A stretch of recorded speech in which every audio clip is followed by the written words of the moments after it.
José interpreta dois sonhos e tem duas visões sobre o futuro de Israel. Uma dessas visões é sobre a vinda do Messias na época do Império Romano. Fique até o final para entender toda essa história. Para quem é novo por aqui, deixarei um link aí embaixo com todos os episódios dessa série.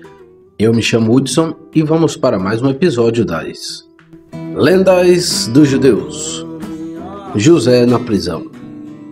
Como punição por ter traído seus 10 irmãos diante de seu pai, José teve que definhar durante 10 anos na prisão, a qual as artimanhas dos tradutores, por sua vez, o condenaram. Mas, por outro lado, como ele santificou o nome do Criador diante do mundo por sua castidade e firmeza, ele foi recompensado. A letra Rei, que ocorre 2 vezes no nome do Criador, foi acrescentada ao seu nome. Ele havia sido chamado de José, mas agora também se chamava José. Embora estivesse preso, José ainda não estava salvo das maquinações de sua amante, cuja paixão por ele não havia diminuído de alguma forma. Na verdade, foi ela quem induziu o marido a mudar de intenção em relação a José. Ela o incentivou a aprisionar o escravo em vez de matá-lo, pois esperava que, como prisioneiro, ele pudesse se submeter aos desejos dela com mais facilidade. Ela falou ao marido dizendo: "Não destrua sua propriedade. Lance o escravo na prisão e mantenha-o lá, até que você possa vendê-lo e receba de volta o dinheiro que pagou por ele." Assim ela teve a oportunidade de visitar José em sua cela e tentar persuadi-lo a fazer sua vontade. Ela disse: "Este e aquele ultraje eu executei contra você, mas enquanto você viver, colocarei ainda outros ultrajes sobre você, se não me obedecer." Zuleika falou: "Vou levar as coisas tão longe que todos os homens irão te odiar." José: "O Todo-Poderoso ama os justos."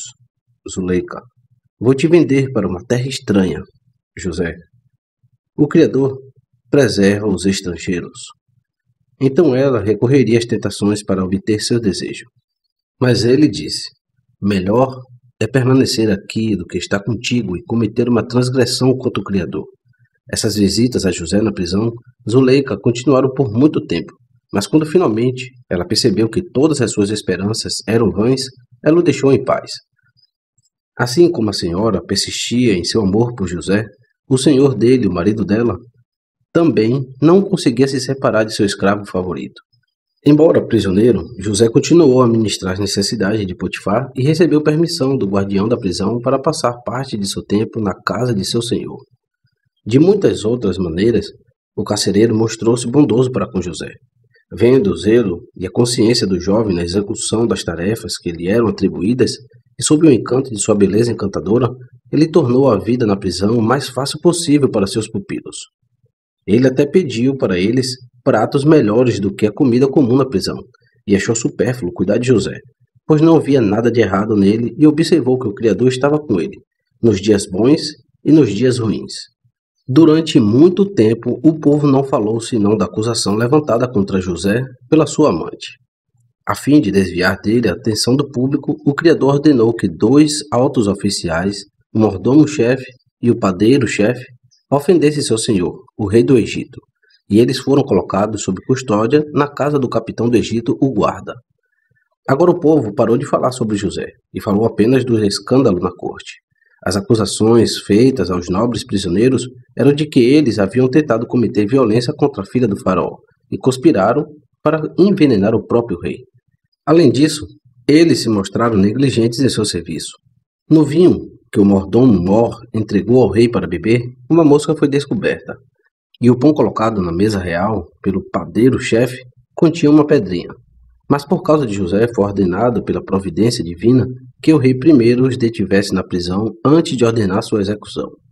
O Todo-Poderoso acendeu a ira do rei contra seus servos apenas para que o desejo de liberdade de José pudesse ser cumprido, pois eles foram os instrumentos de sua libertação da prisão, e embora estivessem condenados à morte, ainda assim, em consideração ao exaltado cargo, eles haviam realizado a corte.